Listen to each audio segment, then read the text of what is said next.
Assalamualaikum warahmatullahi wabarakatuh. Perkenalkan, nama saya Rapli Muharram Sibuya, NPM 22082660190. Jadi di semester antara ini saya akan menjelaskan di basic endokrin tentang di gastro tentang diare. Jadi definisi pertama diare. Diare adalah keluhan buang air besar encer atau berair yang terjadi lebih dari 3 kali dalam sehari.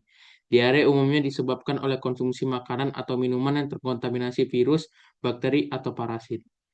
Jadi penyebab dari diare ini bisa karena infeksi virus seperti rotavirus dan infeksi bakteri Campylobacter dan Escherichia coli. Nah, jadi bisa juga penyebab dari diare ini radang usus, ada juga IBS, irritable bowel syndrome, efek samping terapi medis seperti kemoterapi, radioterapi, atau operasi.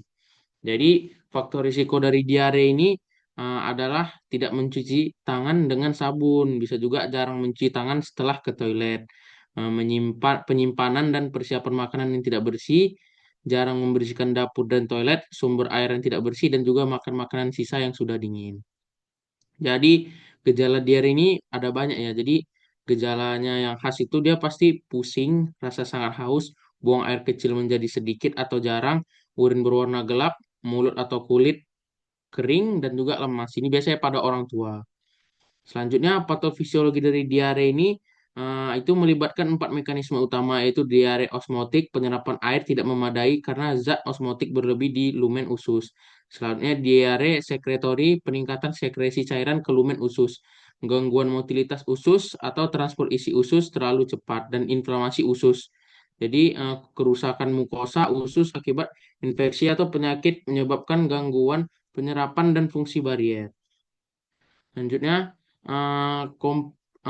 cara mendiagnosa diare ini kita bisa melakukan anamnesis. Jadi anamnesis yang kita lakukan itu adalah kita tanyakan frekuensi buang air besarnya bagaimana, apakah sering atau bagaimana. Itu konsistensi tinjanya bagaimana, apakah adanya lendir atau darah. Bisa juga itu lama diarenya itu berapa. Bisa lama diarenya itu bisa menentukan dia itu akut, kronik, sama yang persisten.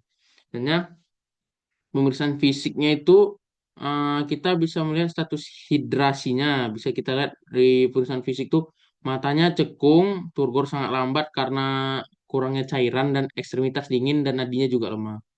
Selanjutnya, pemeriksaan penunjang yang bisa juga kita lakukan adalah laboratorium.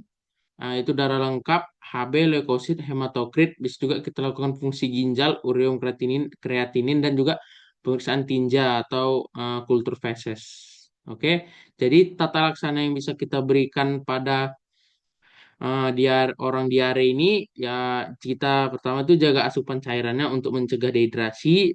Konsumsilah makanan yang mengandung lunak dan banyak air, konsumsilah suplemen makanan, hindari konsumsi yogurt karena untuk menghindari intoleransi laktosa, dan mengalami diare karena intoleransi laktosa.